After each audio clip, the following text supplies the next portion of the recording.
Serious, what dark family secret were you let in on once you were old enough? I found out I had a sister who had been given up for adoption. The only reason I found out was the person who informed me no longer felt bound to secrecy after my mum died. The person who told me had receipts solid enough that I have no reason to doubt them. It also explains why Mom freaked out when I told her I'd done a 23andMe test. My extremely wealthy uncle was going downhill quick with Alzheimer's. Before he was too far gone, he apparently made a deal with my aunt that when things got to the point that they would have to send him to a nursing home, she would kill him instead. He wrote all of this in a letter and gave it to the attorney of their estate. When the time came, I don't know why she chose to shoot him in the back of the head instead of something less violent, but she did. It was a pretty big trial with a fair bit of news coverage, and it really blew up when the lawyer testified and brought forward the letter. My aunt served like 2 years I think and was released on parole. I found out when I was about 32 that apparently in 1973 my dad had a daughter he never knew existed. I found out because he texted that to me while I was working, after finding out about it himself about 1 week earlier. She was in her late 40s by that point, I think. What sort of tragic is all this time we thought I was my dad's only kid, and he always wanted a daughter but never got one due to marriage's ending. He would have fucking loved this girl. His daughter was the result of a one-night stand with a girl he never talked to again, and according to his daughter the mother had a mental breakdown not longer after giving birth and never really had custody of the daughter anyway. Dad never would have had any way to find out. The baby grew up with the mother's parents in another state, and the mother kinda went absent without leave. My parents took me to Disneyland for my 7th birthday. I recall landing, going to the park, having a great first day or two. Then my parents had to step out and take a bunch of phone calls. They sounded very stressed. They kept telling me nothing happened and everything was okay. Eventually we flew home, and surprise, took an extra couple days to go to a big water park away from home. I fondly remembered this birthday and eventually forgot about any of the weirdness. Maybe 10 years later my parents finally told me what happened. My uncle, my dad's brother, tried to kill himself on my 7th birthday. He shot himself in the stomach with a rifle. He was poor, addicted to drugs, no work, etc. He felt depressed. My dad had the life he always wanted, so tried to kill himself. He ended up living. My parents took me to the water park so that we didn't have to come home to him leaving the hospital. By not telling me, my parents let me keep my birthday as my day, not the day Uncle tried to die. Knowing how a 7-year-old's brain works, I probably would have thought I had something to do with it. My parents had 2 kids before I was born. My mother drowned them in a bathtub during a psychotic episode. Somehow, despite this and a prior history of mental illness, she got released and had me a couple of years later. They had another child just before I turned 2, but I never laid eyes on her. Neither of them ever fessed up, though. I only found out about their existence after an aunt died and left me her personal effects. I found birth announcements for these other kids in her mementos. I always thought she meant for me to find them. When I asked my parents, they refused to discuss anything related to these kids. A few years later, I went back to my hometown and looked up that date in the newspaper morgue. The friend who went with me was flawed. I wasn't, really. I'd grown up in fear for my life from her ages. I broke off contact with them as soon as I could. Not just because of this, though it didn't help. I had a slew of my own traumas growing up. It was a huge mistake to let them try to raise another child. 1. My grandfather killed his own son by throwing him on the floor because he was crying. He was just a couple months old. 2. My uncle tried to rob a bank and ran away by foot. He later on got married and his wife ended up committing suicide. At the time the police thought that my uncle killed her, since he had a criminal past, but he didn't. He was at work and there were witnesses. 3. I have multiple half-siblings. My dad is unfaithful. 4. My grandfather burnt the house down with his wife and children inside with the intention of them dying. My grandmother ran away with her 7 or 8 children, I don't recall, and she asked a priest that she worked for. I think she cleaned his house to give her a space to stay. He ended up giving her a home that the old lady left for the church, and if I'm not mistaken she was paying it little by little. 5. My aunt's neighbor, who I went to the beach with when I was little, apparently killed his own wife abroad. 6. There was a rumor that my uncle's kids weren't his. My older sister is not my full sister. She's my half-sister via my mother. My mother was married before and had my sister with her first husband. Her first husband raped my sister from when she was 2 or 3 years old. My mother caught him assaulting my sister, but no one believed her, and my sister was, from what I was told, fucked up. My mother divorced him and he tried to get custody of my sister, so she ran away with my sister, even cutting contact with her own family to keep my sister safe. A few years later she met my dad, who unofficially adopted my sister, and they had me. I grew up not knowing because my sister thought I might not love her the same if I knew we had different dads, and I think maybe some part of her wanted to forget her stepdad isn't really her biological dad. The only reason I ever found out, I found out when I was 20, is because somehow, my sister's biological grandmother found my mother's address and called. I answered the phone and she mistook me for my sister. That was an interesting phone call and afternoon. I found out when I was in my early 30s that my mom hadn't only had 4 kids, but actually 6, but gave 2 up for adoption before I was born. Also, I was the last baby she had with some rando before she married my stepdad, and she had intended to give me up for adoption, as well. Silver lining? One of the babies she gave up contacted her a few years after I learned about this, and now I have an awesome new brother. My grandpa, 15, kidnapped my grandma, 14, from a convent. No one even bothered looking for her thereafter cause she was an orphan and didn't even know who her family was. They had 16 children together. My grandfather had severely scarred legs from burns he got as a kid. Growing up we were told that he was in a fire in an apartment building and sustained the burns while escaping. He died when I was 7, and one of my few memories of him is an image of those scarred legs. Well, when I was 23, my great-aunt, his sister, told me that it wasn't a fire. Their father ran a bath with scalding water and put my grandfather in it as a punishment. Great-grandfather was an abusive alcoholic piece of SHT who maimed his son. My paternal grandmother had an affair with our small town's mortician in the 1940s. She got pregnant and he performed an illegal abortion. The fetus was buried behind the funeral home he owned where we kids used to sled every winter. My dad told me this as I was getting ready to take a ride down the hill on the sled when I was 12. Also, paternal grandfather had multiple illegitimate children around our small town. Turns out one of my best friends was also my half-cousin. Father told me when I was 17. My father was educated, intelligent, honest and moral. The fact that his parents were so wild was absolutely shocking to me. My dad's first cousin is serial killer Kenneth McDuff. We saw the America's Most Wanted episode when it aired and were so surprised to hear about a McDuff, not knowing he was a relative that my biological mother used to give me heroin and Valium as a baby and toddler to control me. Then dropped me off at my grandmother's house when she couldn't afford to share. So I'd go through withdrawals but no one would know what was wrong. Needless to say, I was put up for adoption to get me away from that. My mother grew up in the American South. Her brother died in his early 20s and she always told me it was a freak accident. A bullet came through the window killing him. They lived in a rural area so I never questioned it.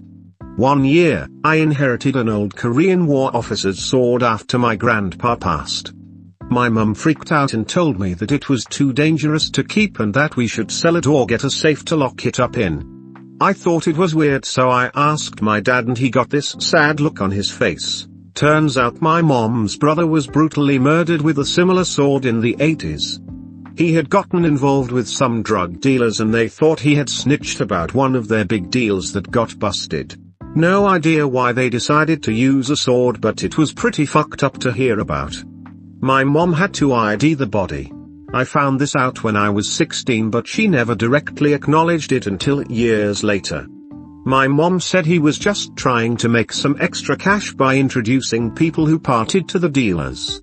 I'm about his age now and I can see how he just thought he was making a quick buck. Never thinking something like that would get him killed. That my grandma didn't lose her leg to cancer, she lost it because she got injured helping my grandpa fix the roof, and my grandpa was too cheap to have it fixed properly, so he told the doctor to cut it off.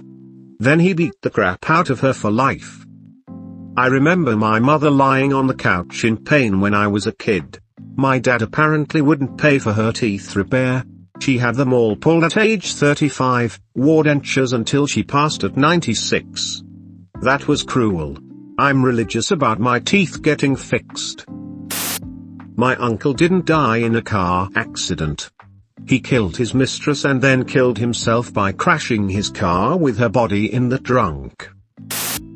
I knew my grandfather was a coal miner, and that he was really involved with the union, but it wasn't till after he died that I found out just how much of a union man he was.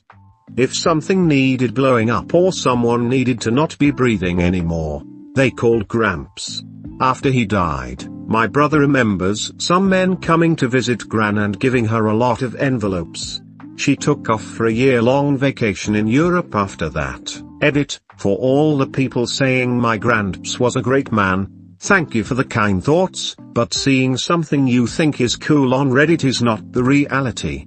He wasn't a good husband and he wasn't a great father to 3 of his daughters, although he loved my mama very much, as well as me and my brothers and cousins. Being a violent person for good reasons does not make you a good person. It just makes you a means to an end. My grandpa can't have kids, but my mother still has 3 siblings.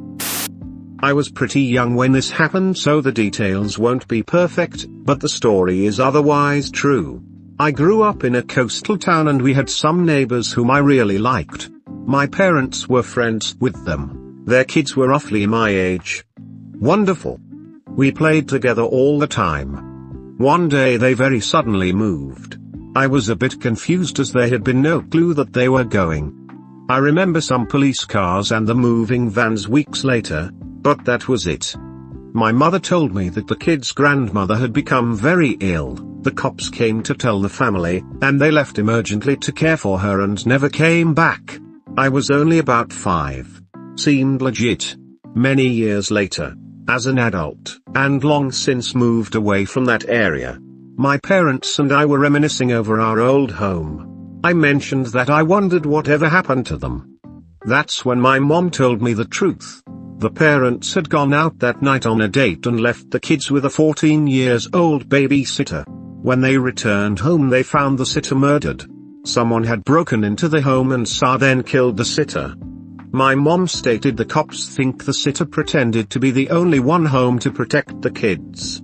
When the parents got home they checked the kids were safe and set them back to sleep. The police obviously immediately came.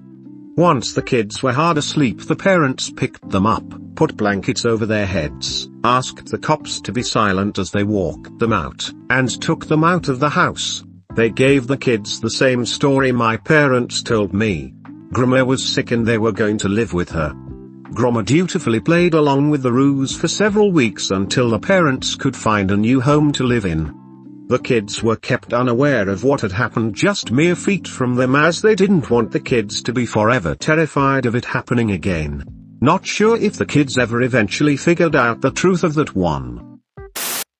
When my grandma's gentleman friend was admitted into a care home for his dementia they had a problem in verifying his medical records. As he deteriorated he lost his Irish accent and would occasionally speak in German. He was a child during World War II. My parents reckon he was probably a Jewish escapee. I don't know about Dark, but here goes. My great-grandfather murdered the mayor of the village he lived in. Why? Because the mayor was sleeping with his mom while his father worked on the field. I think he was 15 or 16 when he did that. Edit. You're all wild here. When I said I don't know about Dark, I meant compared to being related to serial killers, drugs, rapes and incest like some of the comments here. That's first. Second, what happened to the mom? Obviously, my great-grandfather was not this heartless, so he never told his father. He told my mom. That's my mum's grandfather, sorry I didn't specify, that he confessed to his mom on her deathbed what he did. My dad's side of the family has ties with the mafia. Thankfully my mom has long since divorced my dad and they live a decent distance apart. I heard stories of my mom's parents who lived close by at the time circling the block in their truck late at night soon after the divorce to ensure no one was there to hurt us. I was very young at this point, probably like 3 to 4, so I really have no memory of this. I do remember one night our garbage can was burned to the ground, and my mum has since told me about death threats soon after the divorce. My mum a couple of years ago watched a documentary on prominent mafia families and noted multiple names that were at her wedding. When I turned 21, my grandfather told me a story about his older brother that I had never heard. My great-uncle was a big boozer for most of his life. He passed at 92 and by then had switched from liquor to beer and wine. He also cut down to 1 pack of cigarettes a day instead of 2 after he had half a lung removed. Pap and my uncle grew up on a farm in the 30s and 40s. Mostly the family ran the farm by themselves, but from time to time they would hire drifters on as farm hands. In 1950, my uncle and one of the farm hands were out drinking and they were driving back to the farm in my uncle's convertible. My uncle was the one driving and he misjudged a turn that had a steep bank on the right side. He ran the car up the embankment, which was steep enough to flip it. My uncle was thrown from the car, but the farm hand he was drinking with was only halfway out of the car when it landed. Pap said he was severed clean into 2 pieces, because the farm hand was just a drifter without any family to make much fuss, and because the Korean War had just started, my uncle was able to enlist and avoid any criminal charges. He was in Korea until the end of the war. That was the only time I've ever heard that story told, and although I would never be someone who has more than a few drinks before getting behind the wheel, it's something that definitely sticks in my mind.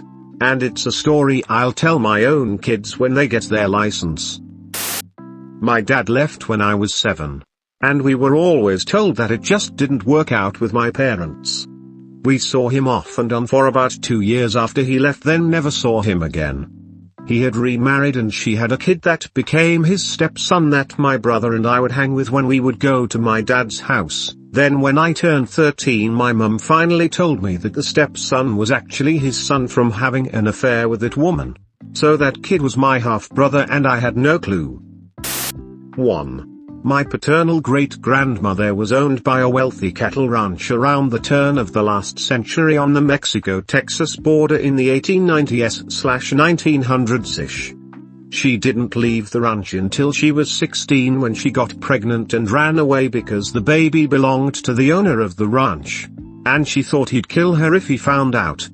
It was strange to learn that the old lady that would hold me and sing to me as a kid spent the first decade and a half of her life as property. I wasn't told any of this until after my grandmother, her daughter, passed away. My great-grandmother was very ashamed of her past, and I think by extension so was my grandmother.